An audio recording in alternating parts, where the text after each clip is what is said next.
Hello everyone, welcome to study point account channel. Study point account চ্যানেলের এই ভিডিওতে আজ আমি তোমাদের সাথে ডিসকাস করব এসএসসি জিডির জন্য প্র্যাকটিস সেট। তো এসএসসি জিডির যে প্র্যাকটিস সেট আমি শুরু করেছিলাম, আজকে হচ্ছে তার 12 নম্বর প্র্যাকটিস সেট। তো ভিডিওটা শুরু করার আগে তোমাদের কাছে রিকোয়েস্ট, ভিডিও ভালো লাগলে অবশ্যই লাইক করে দিও, শেয়ার করে দিও এবং চ্যানেলে নতুন হয়ে থাকলে চ্যানেলটিকে সাবস্ক্রাইব করে নিও। তো চলো শুরু করা যাক। আজকের প্রথম প্রশ্ন, যে নিম্নের কোন রাজবংশের পরে মগধে মৌর্য রাজবংশ রাজত্ব করেছিল? নিম্নের কোন রাজবংশের পরে মগধে মৌর্য রাজবংশ রাজত্ব করেছিল? এটা করেছিল নন্দ রাজবংশ। নন্দ বংশের পরে মগধে রাজত্ব করেছিল মৌর্য বংশ। দেখো, মগধে প্রথম যে রাজবংশটা রাজত্ব করেছিল সেটা হলো হর্ষঙ্ক বংশ। হর্ষঙ্ক বংশের প্রতিষ্ঠাতা ছিলেন বিম্বিসার। হর্ষঙ্ক বংশের প্রতিষ্ঠা পরে যে বংশ রাজত্ব করেছিল সেটা হলো শিশুনাগ বংশ। শিশুনাগ বংশের পরে যে বংশটা রাজত্ব করেছিল মগধে সেটা হলো নন্দ বংশ। এই নন্দ বংশের প্রতিষ্ঠাতা ছিলেন মহাপদ্মনন্দ এবং নন্দ বংশের শেষ রাজা কে ছিলেন? নন্দ বংশের শেষ রাজা ছিলেন ধননন্দ। ওকে, তো এই নন্দ বংশের পরে মগধে মৌর্য রাজবংশ রাজত্ব করেছিল। মৌর্য বংশের প্রতিষ্ঠাতা ছিলেন চন্দ্রগুপ্ত মৌর্য এবং মৌর্য বংশের যে শেষ রাজা তিনি হলেন বৃহদ্রথ। মৌর্য বংশের শেষ রাজা ছিলেন বৃহদ্রথ। ওকে, নেক্সট, 1992 সালে 73তম সংবিধান সংশোধনী আইন নিম্নের কোন নতুন যে অংশ বা পাঠ সংবিধান যুক্ত করে পঞ্চায়েতগুলিকে সাংবিধানিক স্বীকৃতি দিয়েছে? কোন যে নতুন অংশ বা পাঠ সংবিধান যুক্ত করে পঞ্চায়েতগুলিকে সাংবিধানিক মর্যাদা বা স্বীকৃতি দিয়েছে? এটা দিয়েছে 9 নম্বর অংশ। সংবিধানের 9 নম্বর অংশ বা পাঠ, যেটা 1992 সালে 73তম সংবিধান সংশোধনের মাধ্যমে যুক্ত করে পঞ্চায়েতগুলিকে সাংবিধানিক স্বীকৃতি প্রদান করেছে। এই যে পঞ্চায়েত, সেটা সংবিধানের কত নম্বর পঞ্চায়েত এই যে ব্যবস্থা, সেটা সংবিধানের কত নম্বর আর্টিকেলে উল্লেখ আছে? 243 থেকে 243 ও আর্টিকেলের মধ্যে উল্লেখ আছে। কত নম্বর পার্টে উল্লেখ আছে? 9 নম্বর পার্টে উল্লেখ আছে। পঞ্চায়েতি যে শাসন ব্যবস্থা, পঞ্চায়েতি রাজ ব্যবস্থা, সেটা ভারতে প্রথম শুরু হয়েছিল কোথায়? সেটা শুরু হয়েছিল প্রথম রাজস্থানে। কত সালে? 1959 সালের 2 অক্টোবর রাজস্থানের নাগর জেলায় প্রথম শুরু হয়েছিল। কোন কমিটির সুপারিশে পঞ্চায়েতি রাজ ব্যবস্থা লাগু হয়? সেটা হলো বলবন্ত রায় মেহতা কমিটি। বলবন্ত রায় মেহতা কমিটির ছিল ত্রিস্তর পঞ্চায়েতি ব্যবস্থা। বলবন্ত রায় মেহতা কমিটি যে পঞ্চায়েতি ব্যবস্থার কথা বলেছিল সেটা হলো ত্রিস্তরীয় পঞ্চায়েতি ব্যবস্থা। নেক্সট, লর্ড রিপন কোন সালে হান্টার কমিশন নিযুক্ত করেন? লর্ড রিপন কোন সালে হান্টার কমিশন নিযুক্ত করেন? তিনি এটা করেছিলেন 1882 সাল। Option B right answer. 1882 সালে লর্ড রিপন হান্টার কমিশন নিযুক্ত করেন। হান্টার কমিশন কোন ক্ষেত্রে কিসের সাথে সম্পর্কিত যদি বলা হয়, সেক্ষেত্রে হবে শিক্ষা সংক্রান্ত হলো হান্টার কমিশন। এই যে লর্ড রিপনের যে সময়কাল সেটা কত ছিল? সেটা ছিল 1880 থেকে 1884 পর্যন্ত ছিল লর্ড রিপনের সময়কাল। এবং এই লর্ড রিপনের সময়কালে ভারতের নিয়মিত যে জনগণনা সেটা শুরু হয়েছিল এই লর্ড রিপনের সময়কালে। ভারতে প্রথম যে জনগণনা সেটা শুরু হয়েছিল লর্ড মেয়োর সময়কালে, লর্ড মেয়ো। কিন্তু সেটা কোনো নিয়মিত হয়নি। যে নিয়মিত যে জনগণনা সেটা শুরু হয়েছিল এই লর্ড রিপনের সময়কালে। এছাড়া লর্ড রিপন কি করেছিলেন? যে দেশীয় ভাষা সংবাদপত্র আইন সেটা বাতিল করেছিলেন। কারণ দেশীয় ভাষা সংবাদপত্র আইন চালু করেছিলেন বা লাগু করেছিলেন তিনি হলেন লর্ড লিটন, এবং লর্ড রিপন সেটাকে বাতিল করে দেন। এবং এই লর্ড রিপনের সময় ইলবার্ট বিল পাস হয়েছিল। কত সালে? 1883 সালে। 1883 সালে ইলবার্ট বিল পাস হয় এবং লর্ড রিপনের সময়কালেই সেটা। 1991-92 সালে বিশ্বনাথ আনন্দ নিম্নের কোন পুরস্কারটির প্রথম প্রাপক? 1991-92 সালে বিশ্বনাথ আনন্দ নিম্নের কোন পুরস্কারটির প্রথম প্রাপক? তিনি হলেন রাজীব গান্ধী খেলরত্ন পুরস্কার। রাজীব গান্ধী খেলরত্ন পুরস্কারের প্রথম প্রাপক। দেখো, এই রাজীব গান্ধী খেলরত্ন পুরস্কার প্রথম শুরু হয়েছিল কত? 1991-92 সালে। এবং প্রথম যাকে এই রাজীব গান্ধী খেলরত্ন পুরস্কার দেওয়া হয়েছিল সেটা হলো এই বিশ্বনাথ আনন্দকে। ওকে, বর্তমানে এই রাজীব গান্ধী খেলরত্ন পুরস্কারের নাম চেঞ্জ করা হয়েছে এবং এর নাম রাখা কি হয়েছে, যে বর্তমানে যে রাজীব গান্ধী খেলরত্ন পুরস্কার, এর নাম রাখা হয়েছে ধ্যানচাঁদ খেলরত্ন পুরস্কার। সেটা কত সালে করা হয়? 2021 সালে। 2021 সালে রাজীব গান্ধী খেলরত্ন পুরস্কারের নাম পরিবর্তন করে রাখা হয় ধ্যানচাঁদ খেলরত্ন পুরস্কার। নেক্সট, লৌহ ইস্পাত শিল্পের প্রসঙ্গে নিম্নলিখিত শহর এবং রাজ্যগুলির মধ্যে কোনটি সঠিক? লৌহ ইস্পাত শিল্পের প্রসঙ্গে নিম্নলিখিত শহর এবং রাজ্যগুলির মধ্যে কোনটি সঠিক? এর সঠিক উত্তর হলো অপশন বি, ভিলাই ও ছত্তিশগড়। ভিলাই যে লৌহ ইস্পাত শিল্প সেটা কোথায় অবস্থিত, কোন রাজ্যে অবস্থিত? সেটা হলো ছত্তিশগড়। দেখো, এই যে বোকারো যে লৌহ ইস্পাত কারখানা সেটা কোথায় অবস্থিত? ঝাড়খণ্ডে অবস্থিত। এবং এই বোকারো যে লৌহ ইস্পাত কারখানা এটা গড়ে উঠেছিল কত সালে? 1964 সালে, তৃতীয় পঞ্চবার্ষিকী পরিকল্পনার সময়কালে। ওকে, এবং যদি বলা হয় কোন দেশের সহযোগিতায় গড়ে উঠেছিল, সেক্ষেত্রে হবে রাশিয়ার সহযোগিতায় গড়ে উঠেছিল বোকারো স্টিল প্ল্যান্ট, যেটা কোথায়? ঝাড়খণ্ডে। এছাড়া যে ভিলাই যে লৌহ ইস্পাত কারখানা এটা কত সালে গড়ে উঠেছিল? এটা গড়ে উঠেছিল 1957 সালে। 1957 সালে কোন দেশের সহযোগিতায়? এটাও গড়ে উঠেছিল রাশিয়ার সহযোগিতায়, রাশিয়া। 3 নম্বরে হচ্ছে দুর্গাপুর কোথায়? ওয়েস্ট বেঙ্গল, পশ্চিমবঙ্গে। এবং এই দুর্গাপুর যে লৌহ ইস্পাত কারখানা সেটা গড়ে উঠেছিল কত সালে? 1959 সালে। কোন দেশের সহযোগিতায় যাতে বলা হয়? সেক্ষেত্রে হবে ব্রিটেনের সহযোগিতায় গড়ে উঠেছিল। এছাড়া যে রাউরকেল্লার যে লৌহ ইস্পাত কারখানা সেটা কোথায় উঠেছিল? সেটা হলো উড়িষ্যা। এবং এই যে রাউরকেল্লা ইস্পাত কারখানা কোন দেশের সহযোগিতায় গড়ে উঠেছিল? এটা ছিল জার্মানির সহযোগিতায় গড়ে উঠেছিল। এবং এই যে ভিলাই, দুর্গাপুর এবং রাউরকেল্লা এই তিনটেই কিন্তু দ্বিতীয় পঞ্চবার্ষিকী পরিকল্পনার সময়কালে গড়ে ওঠে। আর বোকারো যে লৌহ ইস্পাত কারখানা এটা হয়েছিল তৃতীয় পঞ্চবার্ষিকী পরিকল্পনার সময়কালে। নেক্সট, আরব সাগরের কোন দ্বীপ দেশ ভারতের প্রতিবেশী? আরব সাগরের কোন দ্বীপ দেশ ভারতের প্রতিবেশী? এর সঠিক উত্তর হলো মালদ্বীপ হলো মানে এই দ্বীপটি হলো ভারতের একটা প্রতিবেশী দেশ মালদ্বীপ। যেখান থেকে আর একটা প্রশ্ন খুবই হয় যে মালদ্বীপের যে সরকারি ভাষা সেটা কি? সেটা হলো ধিভেই। এটা হলো মালদ্বীপের সরকারি ভাষা এবং এই কোশ্চেনটাও বহুবার এসেছে। আচ্ছা, এই আরব সাগর কোন মহাসাগরের অংশ? সেক্ষেত্রে হবে ভারত মহাসাগরের অংশ। এটাও কিন্তু পরীক্ষায় আসা প্রশ্ন। নিম্নলিখিতদের মধ্যে কে দিন-ই-ইলাহি চালু করেন?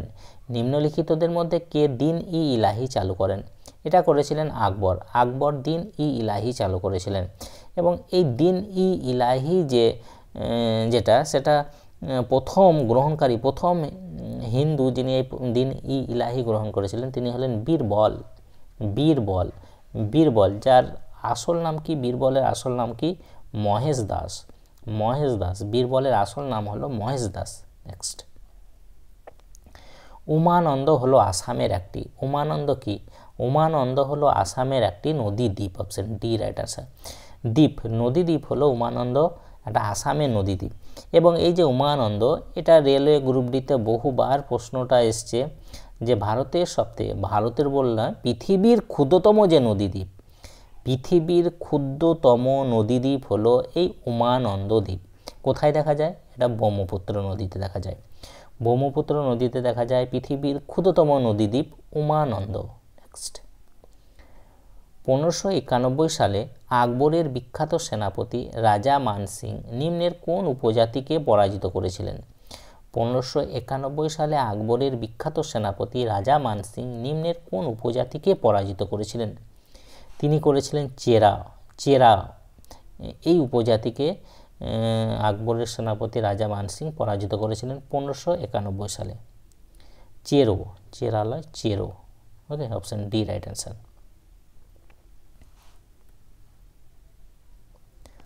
নেক্সট, মহামাঘম উৎসব প্রতি 12 বছরে একবার পালিত হয়।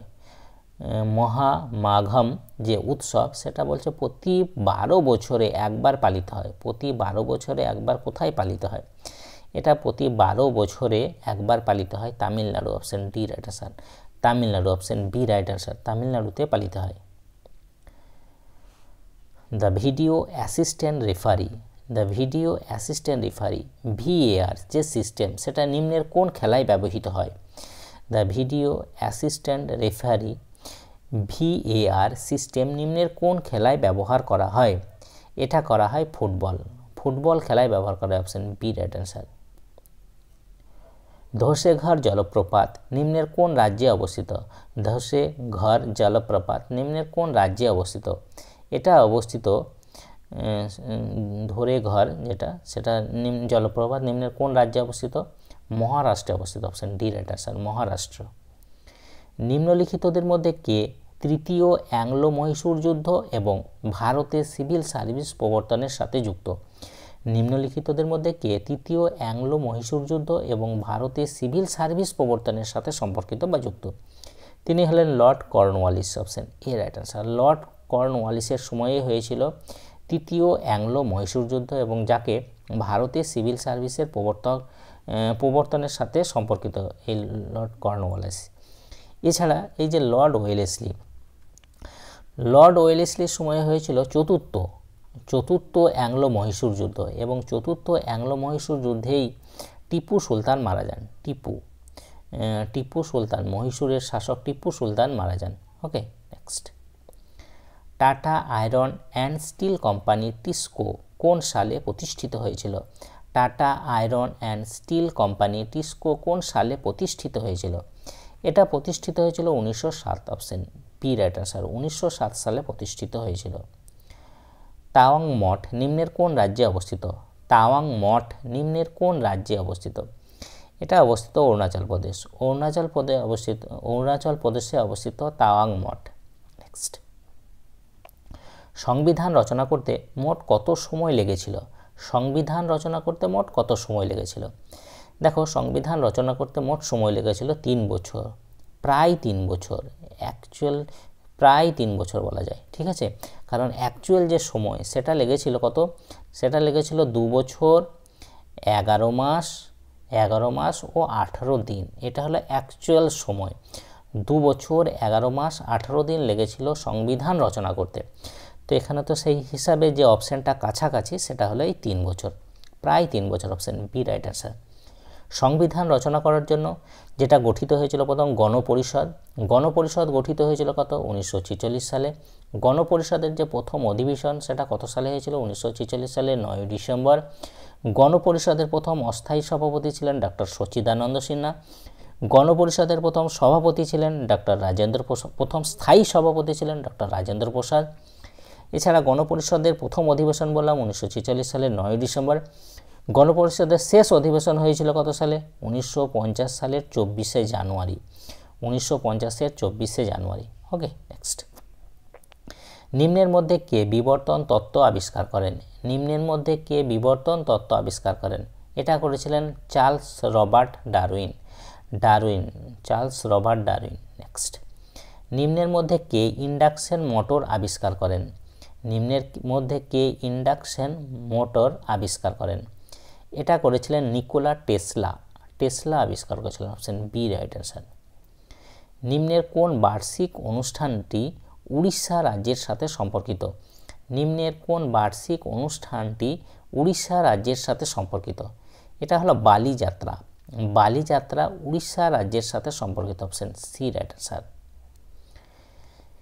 নিচের কোনটি খ্রিস্টপূর্ব 5ম থেকে 4র্থ শতাব্দীতে বুদ্ধের শিক্ষার সংকলন ছিল? নিম্নের কোনটি খ্রিস্টপূর্ব 5ম থেকে 4র্থ শতাব্দীতে বুদ্ধের শিক্ষার সংকলন ছিল? এটা ছিল Tripitaka, option A right answer, Tripitaka.